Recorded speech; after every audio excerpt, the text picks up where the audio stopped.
Good morning, good afternoon, and good evening, wherever in the world you are joining it from today. This is an interesting conversation which we are having, and let me try to bring some aspect to it, and maybe with a question. If I asked you right now, is your enterprise truly ready for what's coming in the next few months? Not just AI ready, but infrastructure ready, network ready, operations ready. How confident you'd be in the answer? That's exactly the conversation we are opening up today. So, welcome to Engineering Tomorrow, how tech leaders are building future ready enterprises. This one is going to be different because we are not talking about what's possible. We are talking about what's happening right now at the infrastructure level in real enterprises. Just to give an introduction about myself, my name is Nitin Naveen. I'm VP in Innovation Strategy at AI CoreSpot. I have nearly 2 decades working alongside enterprise leaders, global consulting firms on emerging technology. And I'll tell you, the infrastructure conversation has never felt more urgent or more consequential than it's just right now. The decisions being made today about networks, automation, and data readiness will define enterprise competitiveness for the next decade. And none of us would be possible without the brilliant work of my colleagues. We have Arvind, which is there with me, and Naveen is there in behind the scenes. Please join me in a big round of virtual applause for them. They deserve it. For those joining us for the first time, let me take a moment to tell you about AI Core Spot, and I genuinely love talking about this. 5 years ago, we built AI Core Spot around one belief that the best learning happens in community. Today, we are that community, a trusted knowledge hub for professionals across AI, Gen AI, machine learning, robotics, IoT, and the full spectrum of technologies reshaping our world. Enterprises trust us. Industry leaders show up here, and every month we bring you a fresh theme, a fresh lens, and conversations that cut through the noise. Beyond our webinars, we curate blogs, videos, podcasts, and newsletters because staying ahead in tech shouldn't require you to go looking out for it. We bring it to you. Our vision as a company is to become the world's number one AI driven professional community. And looking at the room we have built today, I think we are closer than ever. Here's what we are unpacking in the next 45 minutes. The real infrastructure shifts, what AI is forcing on enterprise networks, what modernization actually looks like beyond the buzzwords, where automation is delivering results today, what data readiness truly demands, and the build versus partner decisions that are defining competitive advantage. And we'll close with some hard truths from two leaders who are living this every day. And to have that conversation, I could not be more pleased with the panel we have today. Two leaders who are not theorizing the future, they are building it. Let me begin with the introduction. We have first speaker, Troy Lupe, who is EVP and Chief Network Officer at Zayo. Our second speaker is Jason Andrews, VP Engineering Operations at Cisco.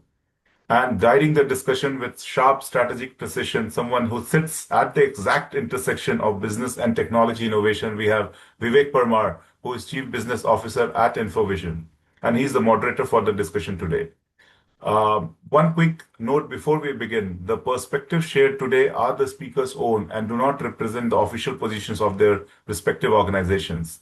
With that, I'll hand over the stage to Vivek and begin the exciting panel discussion. Over to you, Vivek. Thank you so much, Nitin, and welcome everybody and everyone to this webinar. This is an exciting one. So my name is Vivek. I'm the Chief Business Officer at InfoVision and happy to be moderating this panel today.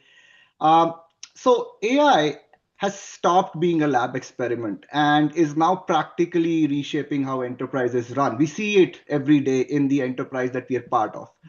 But the part I think we under discuss and one that goes all the way into the reality is the part that it goes all the way down the stack. It's not just the app, it's not just the model, but it's also the silicon in the data center, it's the fiber in the ground, it's the operating model that you would need to run the AI, right?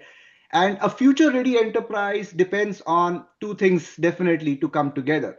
One is a strong network foundation, which is strong enough to carry the AI scale demand, and an operating model, the equipment, the automation, the data discipline that can actually run it reliably.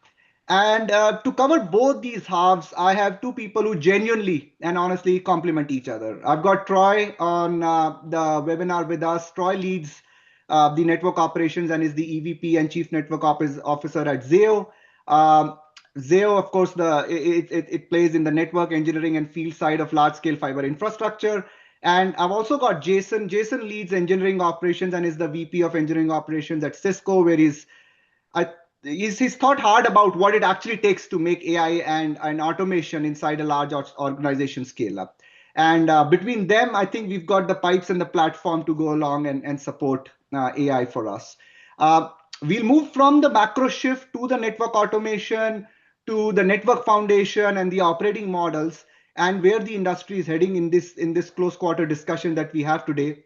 And happy to entertain questions from you, and we'll pick those up as we go along the webinar. So feel free to post your questions that come to you.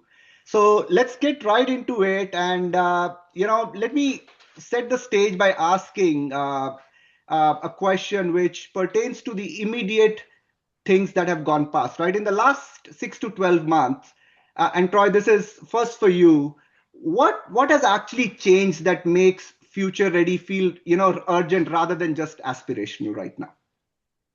Yeah, I mean, it might be a little bit easier to discuss what hasn't changed. If you think about the last decade, we had pretty steady growth, pretty steady, predictable things that we needed to do. And 2 years ago, I don't think most people knew what ChatGPT was, right? And today, you've got more than 20% of, Americans anyways, using ChatGPT or another LLM every single day. More than 50% have already adopted it, and that has become a real infrastructure uh, demand. And we're seeing hundreds of billions of dollars get invested across multiple industries. Obviously, starting in the data centers, it's now fully hitting the infrastructure piece and the fiber components and the amount of builds that are taking place across the country. And that's largely while we're just in a training phase for AI. And I think as we look to the future, it's going to continue to move its way through the stack. And it's going to be, today it's front and center as a software problem for enterprises, but everything is happening in the background pretty quickly. It's going to become an overarching network capacity and hardware issue for enterprises. Hmm. And so the demand is showing up in non-traditional geographies too, as we see it, right? So in terms of chasing cheap power, land, fiber and fiber and power are emerging as the next scarce resource as we think about it, right? Right after compute, like you mentioned. So things are moving in the right direction there, right? Yeah, I mean, places you would have never historically put a cloud data center, they're following the power, right? As you said. You're also seeing a lot of what were previously crypto mining companies and crypto mining facilities that are often, out in the middle of nowhere with, cheap power and limited bandwidth. A lot of those are getting converted. They're absolutely going to wherever the resources are to be able to get the compute necessary for what is an exponentially growing technology and adoption rate. Interesting. Jason, if I were to draw some experience from you, so AI is kind of moving from that whole insight piece into this action piece and agentic systems that are working there. What sort of things are you seeing on the operating models that are coming to play right now at this point? Yeah, so I think if you look at this, right, it's, when we talk about the changes in the last 20, it was a novelty. I used to always tell people, this is a parlor trick AI. I mean, I knew it was valuable, I knew where it was going, but like, cool, look, it summarized a bunch of data. You took a picture of your dog and it told you what breed. Like, that's all great, right? But I think now you're seeing that move from the novelty and demos, and now you're seeing production workflows at every layer, right? So you're seeing it. Obviously, guys like Troy or doing network operations are starting to really heavily leverage it. You get operations teams in general, my technical program management, my business operations team, my financial analysts are all starting to really lean in on AI, right? Become daily users. I looked at a metric today, and we're at close to 60% of the organization is using it every day for work. Now, that's all great, but I think the expectation now when we start talking about operating modeling, now the people who are paying, $100 million a year for token usage are saying, okay, so where's the productivity to match? Right. And I think that's becoming a huge factor in these situations. And I don't know if everybody's ready, right? to really actually leverage AI, you have to have an operating model that supports it in a foundation of data, right? AI, our chief product officer, G2, had said, data is the fuel for AI, right? So if you don't have a good data and that's not supported by a strong operating model, you're going to get a lot of hallucinations, false positives. You can't trust it to do the work you need it to do. So again, it'll be those minor tasks, but you'll never really truly transform your organization. I think you're starting to also see those early movers pull ahead because they did invest in the automation, the observability, data hygiene before this current AI wave. Okay. Yeah, so looks like the demand signal is clear to all of us now. Troy, let's start at the foundation, the network itself, right? So how are AI and cloud changing the network requirement? What really does the network have to do now that possibly it didn't have to do earlier or 5 years ago, maybe? Yeah, I think some of it is rooted in the conversation, we were having as far as inflection points. It's where is the compute going? It's going to places that we haven't historically thought about. And as we started kind of talking about, like with AI, there's really two major things happening, right? And a lot of the data movement, a lot of the data centers, a lot of the compute today is being put towards training, which is making the AIs better, continuing to make them smarter, uh, improve test results and make them more capable. Uh, we're just seeing the path to inference, right? Which is actually using the AIs for what they've been trained for. And so we've got a situation where we've got compute in lots of different places, oftentimes trying to be pulled together to provide the compute to do the AI workloads. And I think it's yet to be seen as far as how all that is ultimately going to end up, where inference is going to happen, where compute's going to take place, how much of that's going to get shipped out. Yeah. And so today we're kind of having to prepare for all potential avenues. And the big answer to that is a lot of bandwidth. There is a very high demand to be able to connect these data centers to create these compute clusters to have a very, very high level of resilience. So, the from a network perspective, I think the talk of diversity is an old thing. Now it's traversity and quadversity. So, ensuring that we've got very stable connectivity to lots of places it's never been before at capacities and packages that we've never seen before. I think it's kind of funny, you talk about, some of the original infrastructure builds of fiber in the country and the conversations about, why are we putting in 24 fibers? We'll never use all that. Yeah. And now we're regularly deploying packages of thousands of fibers with, the capability, to be tens of thousands of fibers and individual packages, just massive amounts of capacity. And I think especially as you go, move into the enterprise space, which I think all of this is just starting to touch, and we don't have a full understanding as to where you're going to have to ship your data to. Like, we know where our data is at typically. We don't know where we need to ship it to. And we don't necessarily understand, the amounts of data and workloads and how all that's going to ultimately shake out over the next 5 years. I think it's probably going to go, several different ways all at the same time. Mhm. Um, but we really have to start thinking about, a lot of those same things that are impacting data centers and the, fiber infrastructure companies today is going to be impacting enterprises and how we think about data movement, how we think about security, because, while AI is helping us and, making businesses smarter and employees more productive, at the same time, it's also empowering bad actors. And so there's a ton of stuff taking place simultaneously that we've got to be thinking about. Interesting. Yeah, you hit the nail upon the head when you said deterministic, right? That's what I heard. So deterministic, low latency, resilient connectivity is the order of the day. So in terms of traffic patterns, what are you seeing? I mean, is what sort of growth are we kind of in terms of numbers that you are looking at? Yeah, I mean, I think Is it linearly increasing, it's exponential? definitely not linear. Okay. That's where I was going is I think, we sat on Moore's Law for a long time and, everybody had opinions on Moore's Law over time. Uh-huh. We're absolutely exponential at this point. We are building. We've been back in the long haul business in earnest for probably 6 years. And every time we deliver a large package long haul route of what several years ago was hundreds of fibers, we're starting a new overbuild. And that's while the optics are also growing at an doubling every couple of years in capability.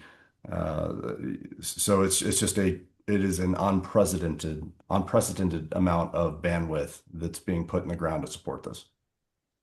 Interesting. Jason, any thoughts on what's inside the data center and what your opinion is on that now that, the fiber part and connecting the data center was answered by Troy? What are we seeing within the data center?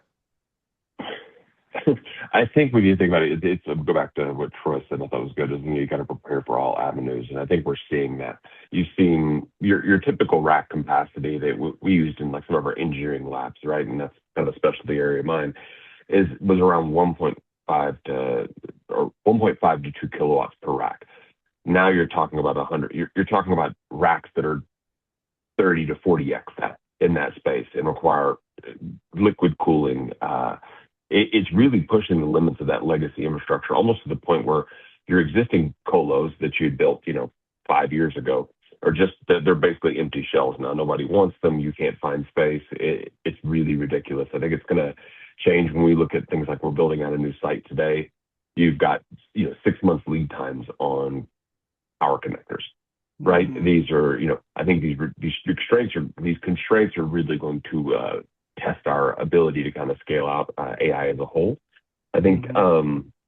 I want to go back just briefly. I think you really have seen that traffic shift from those north-south flows to the east-west based on the GPU and node-to-node traffic. I think it, inside your network, you're going to have to look at a lot of different options to kind of keep it running. And to the point around speed, I mean, we're going to be going from 800 to 1.6 to 3.2 T in the next 3 to 4 years. I mean, just massive amounts of bandwidth. Interesting. And to your point, Jason and Troy, Mark has a question which I'll try to summarize. It reads in the end, which says, is the energy challenge impacting in any way? I mean, you touched upon it, Jason, already, that the power connectors and all that are a constraint, but energy challenges in general, are they coming in the way of kind of company scaling up or the enterprise scaling up in any way? I haven't seen it a ton, but I think it is a problem, right? It is pushing the limits. I think we're pushing the limits of the grids today. I think Mhm. in a year, I think then where you're going to start to see breakage, in my humble opinion, right? And I think we're trying to build power capacity, or we are not, but obviously the electricity providers are trying to build grid capacity as fast as they can. But again, most of this, the power requirement is so much higher, you literally have to rewire everything, right? The existing frameworks just do not work. And again, this isn't software. It's really hard, right? You have to there's walls, there's physical cabling, cooling, et cetera, all these constraints that are just, it's not a software update anymore, right? This is actual physical capacity. Interesting. One more thing that comes to my mind, and this is specifically for the enterprises that are listening in. And Troy, if I were to get your opinion on this, what should they actually be thinking about as they modernize their network? I mean, what sort of headroom, etc. Are you looking at right now so that they don't just take care of today's load, but the capacity for the future? Yeah, I think Jason said you've kind of got to prepare for everything all at once, and I think that's true. I think we're already seeing limitations in raw materials. We're already seeing capacity selling as quickly as it can be put in the ground. Mhm. There's no immediate end in sight to a lot of that, right? So today through at least 2028, I think it's probably going to continue to get worse. And so I would be thinking in at least a 4 to 5 year roadmap. I would be looking out, and I would be assessing where your data is at today, how you are going to get your data to compute. I think everybody's in a different maturity place inside of their organizations and with their networks and with their teams. I think you have to start there uh, and partner where appropriate to get you to a full 5-year plan. And I would not buy for what you need now and then expect that, beginning of next year, you're going to be able to go out and do the same thing like we've been able to do over the last several years. So looking to the future is critically important. Thinking about where your data is at and how you move that and how comfortable you are doing that in public settings versus shared settings, or if you need to get to private wide area networks to do that. uh, where you're putting compute, who you're relying on for compute.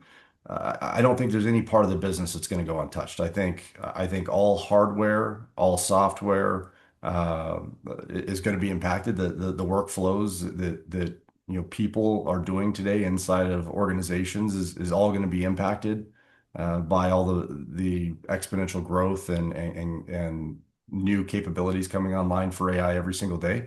And as network teams out there, technology folks need to be looking to the future and ready to pivot and be able to move fast. And that's really how you have to be thinking about it. Obviously, we can go down lots of different specific paths, but you've got to think holistically on all those different things because it is changing. It is not, what we did last year or how we planned for cloud isn't going to be the same things that set us up for success with AI. Mm-hmm. So capacity you skip now may not be available later. So get it while you can and make way for your headroom. Interesting. Interesting. Jason, anything on the operating model for on this point, right? I mean, what should the enterprises be thinking about when they are kind of looking at modernizing the network, the data center, and all? Not just the pipes, but what else they should be looking at? They should be thinking about the future, right? I think Troy nailed it, right? If you're thinking about what you need today, you're going to be toast, right? Things are changing so fast. I think when you go really look at this, modernization just isn't the hardware refresh. As you go through and refresh these networks and equipment, you've got to actually change your operating model to fit that, right? Oftentimes, you say, oh, we're going to just go replace the hardware. Okay, that's great. But if you didn't move your data to closer, you didn't scale for additional capacity, you didn't look at, hey, I can reduce traffic or latency or whatever here. As you go through that, it's going to be a problem, right? It just is going to inhibit your ability to scale. And while you may be okay today, in a year, probably not. 2 years, definitely not. And it's just because things are moving at just a pace that is just exponential, in my opinion. Interesting. Interesting. So, having looked at the infra and the pipes now, I wanted to get your take on this one, Jason, specifically with respect to the whole automation piece that we're talking about, right? So, where can automation practically, and I say with your experience, improve operations today? Not someday, today. What can we do right now to make sure that we are on the right path with respect to that practice? I mean, I think it's definitely a pivotal time there, right? Monitoring and fast default resolution, provisioning at scale, agentic arbitrage, all these things are going to be themes you're going to hear quite a bit about. I think it really, if you're thinking about it in the data center space, it really leans on that kind of infrastructure as code movement, right? But again, I'm going to go back. You have to have the operating model, the data model, et cetera, to really leverage automation, right? Because when you're in production, AI exposes those gaps. Just really in the operating model first, that fragmented data, manual process, siloed systems, inconsistent governance. And sometimes, the constraint isn't in an engineering team, because the engineering teams think about this. They are double down on AI. There's not probably an engineering team in the globe that's not, right? But are your business partners, your exterior groups that you work with, are they starting to build their process in the same way? I think that's going to be a real choke point in the environment. I think when you think of that data model, I think you have to think about, the monitoring fault resolution, because it's got an immediate payback. You get fewer noisy alerts, faster correlation, shorter MTR, better security, and things like that to really drive that. I think when you get the automated detection remediation, it could just turn hours of those kind of legacy war room conversations we used to do, trying to figure out where it's breaking down. It's gonna.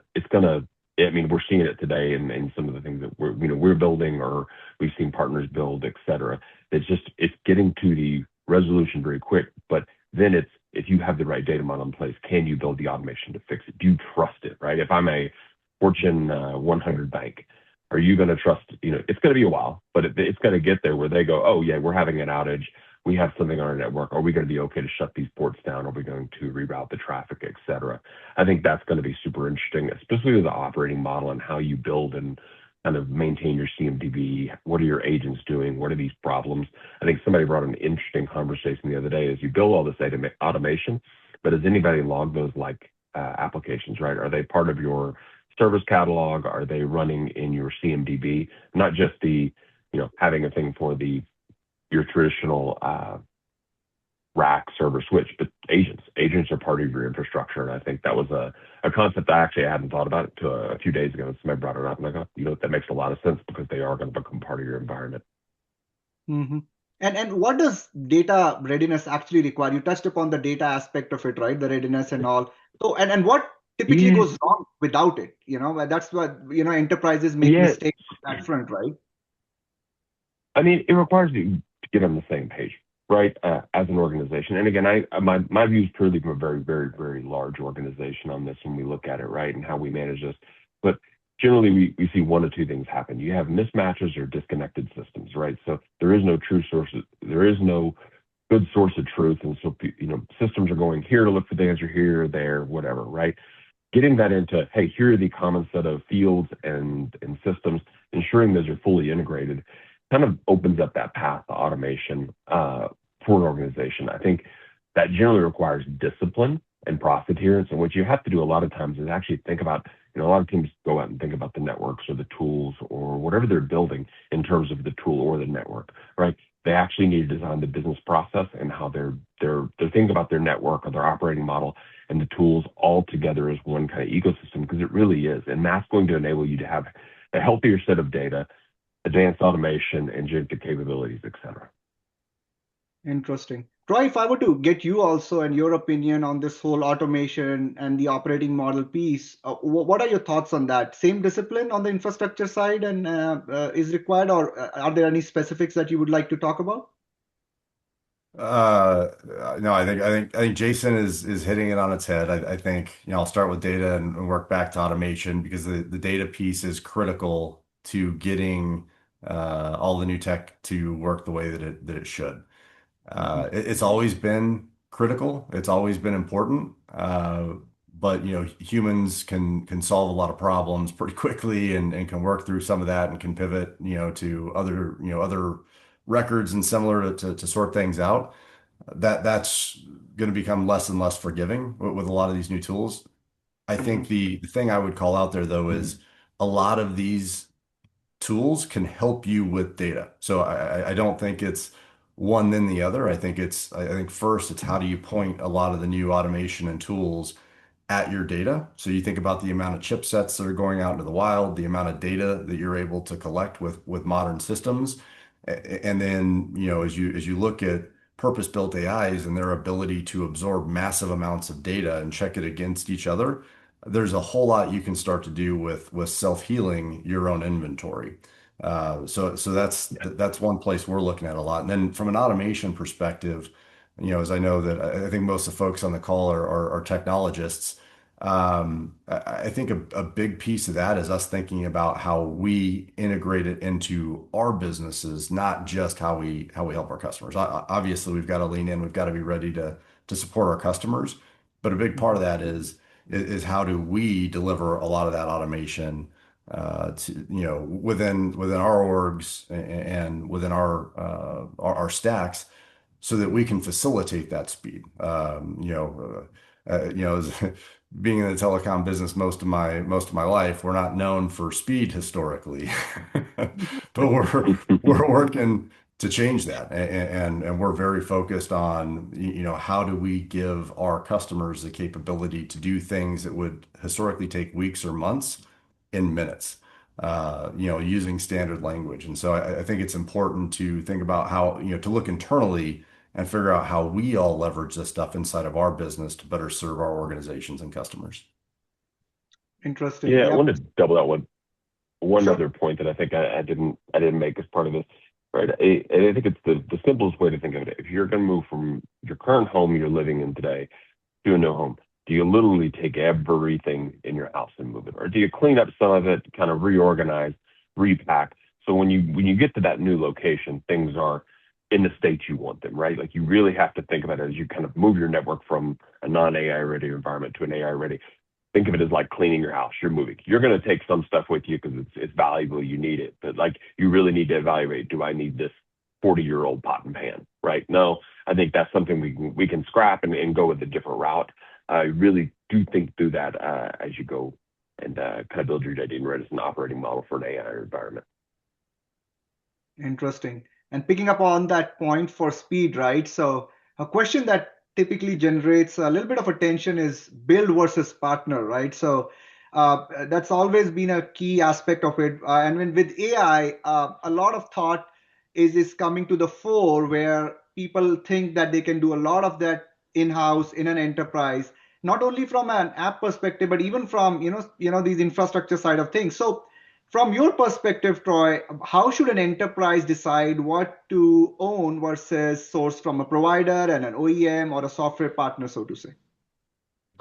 Yeah, I think it starts with a good self-assessment of where your team is at and where Mhm. you're at in your technology cycle.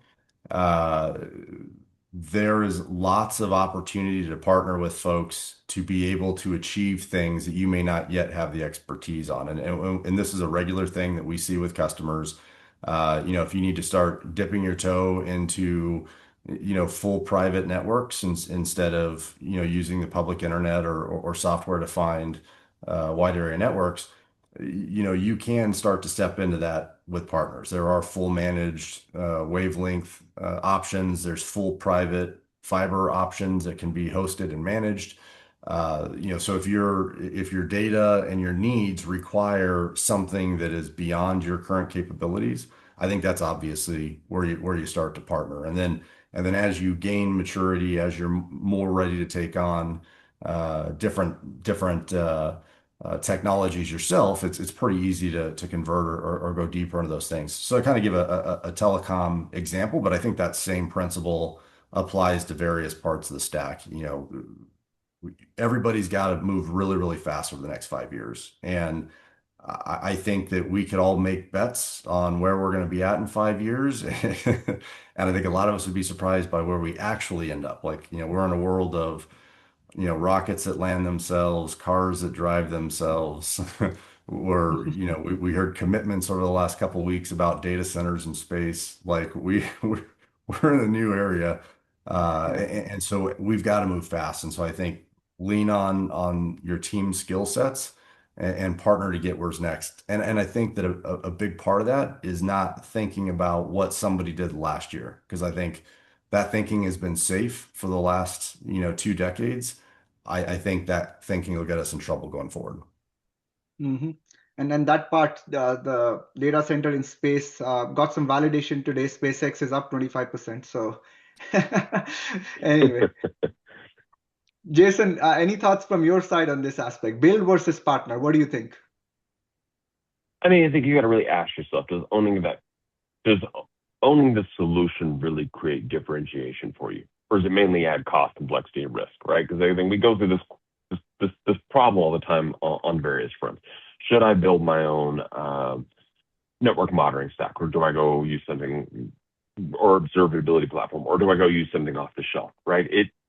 I think a lot of times, unless you really have it is your sweet spot, right? You can be Cheesecake Factory, where you have 400-page menu and you do a bunch of stuff, or really pick those 3 or 4 items you do well. And sure, those are areas you're going to be able to create that real differentiation. So really double down on those, because really the full cost is not only the purchase price. You've got to include the expertise, operations, lifecycle management support. When you really think about, like, hey, I want to go with a white box solution. I want to go with and build my own version of this.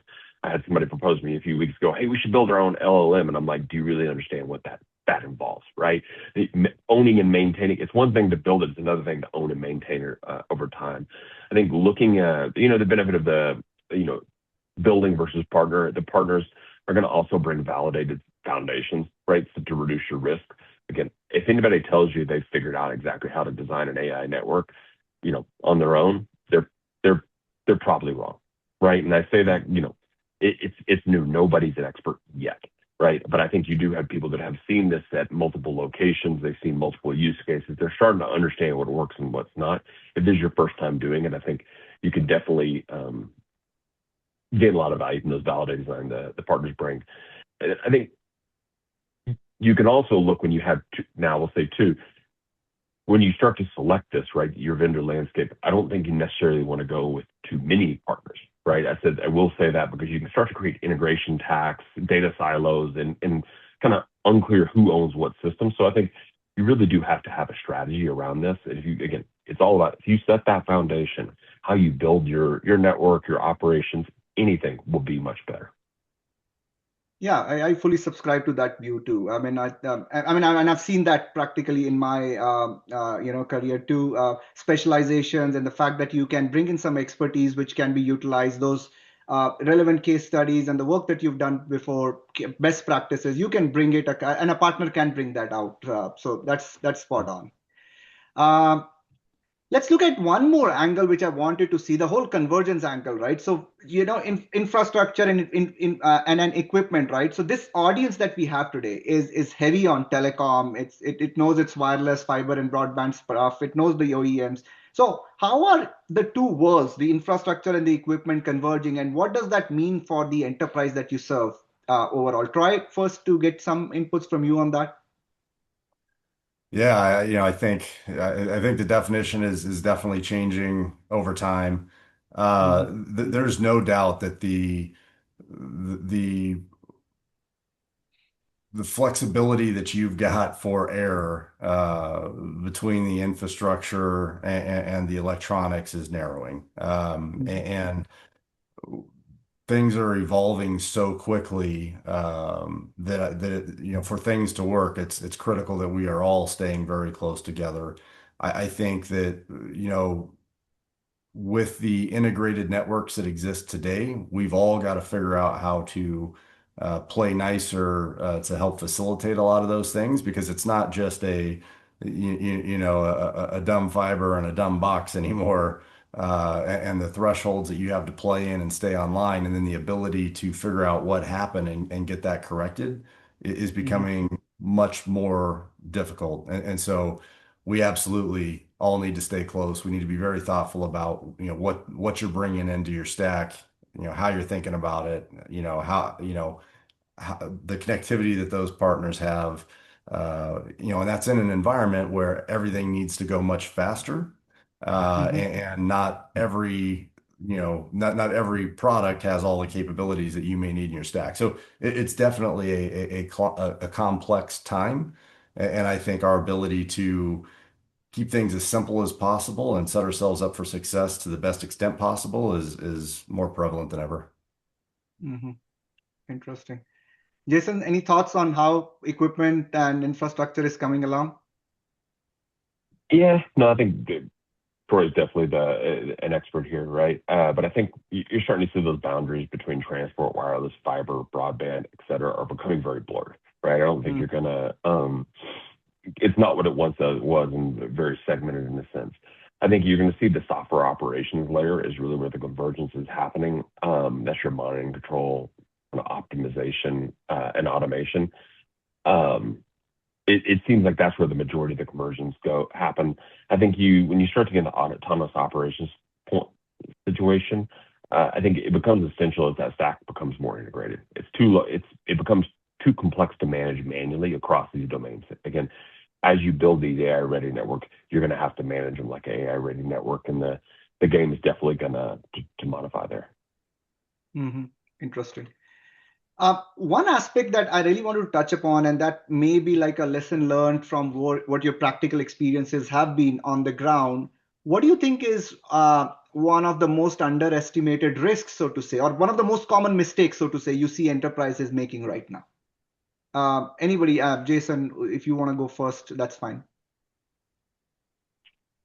I think if you look at this, right, I think your modern technology stack is just, it's going to, you can modernize your technology stack. It's going to underperform if you run it with manual workflows. Your kind of siloed teams and kind of outdated practice. Automation is breaking those, and automation will break these processes at scale.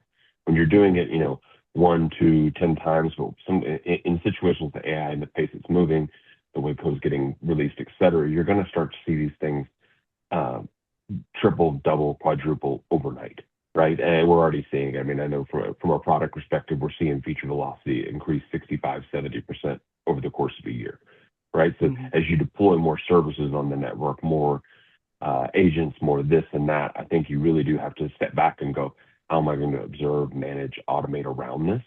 And again, what are the operational processes and business processes that need to be in place to execute, and again, at scale, right? I think it used to be a conversation that only the hyperscalers talked about hyperscaling, and I think it's actually an everyday problem for every enterprise today, right? You really have to think, how can you do this, 10,000 times with a high degree of accuracy? Got it. Troy, anything that you've seen in your practical experience working with enterprises, something that they should be looking at, some gotchas? Yeah, kind of starting with a point I made earlier that I say directly is treating AI like just a software problem, and not looking years ahead in your planning. If you're approaching that and you're assuming that you're just going to be able to make moves as they happen, you can find yourself in a world of hurt pretty quickly. Uh, if you're not making buys and planning for 3 to 5 years out, you're likely to find yourselves in trouble. If you're not thinking about what levels of security you need to have and your comfort levels on moving a lot of critical data around inside of your network and potentially shipping it to compute centers, you've got to be planning around that. If you're not thinking about new emerging security issues, and if you're looking at a 5-year time span, I think militaries or governments having quantum computing and facing quantum security issues, it's all going to happen so fast at this point that we've got to be looking to the future and not just treating AI as a software, which I think is how most businesses look at it today. But as technologists, I think we've got to be looking at the whole picture. Interesting. There is a relevant question by Rosie on the chat window that I see that reads, are enterprises currently over-investing in AI tools and under-investing in the foundational infrastructure needed to support them? What are your thoughts on that? Do you think that statement is true? I mean, there's a lot of money flowing into, say, for example, getting a Claude subscription or a GitHub Copilot license and all, but not enough in kind of making sure that the underlying infrastructure or the foundational infrastructure is in place. Yeah, I think I'd have to agree with that point. Yeah. Sorry, go ahead, please, Troy.